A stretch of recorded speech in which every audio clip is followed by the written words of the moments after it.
लवकरच गैरसमजाची धूळ पुसली जाईल आणि नंदिनी ताईला तुझं आणि पार्थना माझं लग्नानंतरचं प्रेम दिसेल. नंदिनी, आज मी काव्य जीवाला एखाद्या छान मित्रासारखं बोलताना पाहिजे. आपला भूतकाळ विसरून ते पुढे आले आपल्यासाठी. आता आपणही एक पाऊल पुढे घ्यायला हवं त्यांच्यासाठी. मित्रांनो, नुकताच लग्नानंतर होईलच प्रेम या मालिकेचा जबरदस्त प्रोमो आपल्यासमोर स्टार प्रवाहाने शेअर केलेला आहे. तर आता काय होतं, जीवा रडत असतो तर मग काव्या त्याला समजवत असते. लवकरच गैरसमजाची धूळ पुसली जाईल आणि नंदिनी ताईला तुझं आणि पार्थना माझं लग्नानंतरचं प्रेम नक्कीच समजेल. मग तेव्हा नुकताच पार्थ हा समोर आलेला असतो आणि ते बोलणं पार्थ हा ऐकतो.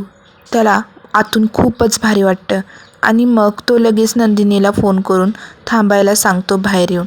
तर मग पार्थ हा गाडीत बसून नंदिनीकडे पळतच जातो आणि तिथे येऊन तिला एकदम जोशफुल हसत सांगतो की नंदिनी, मी आज काव्य आणि जीवाला एका छान मित्रमैत्रिणीसारखं बोलताना पाहिलं. ते भूतकाळ विसरून पुढे आलेत आपल्यासाठी. आता आपणही एक पाऊल पुढे घ्यायला हवं त्यांच्यासाठी. तर मग तेव्हा नंदिनीला ते ऐकून खूपच आतून भारी वाटू लागतं आणि तेव्हा ती हसते.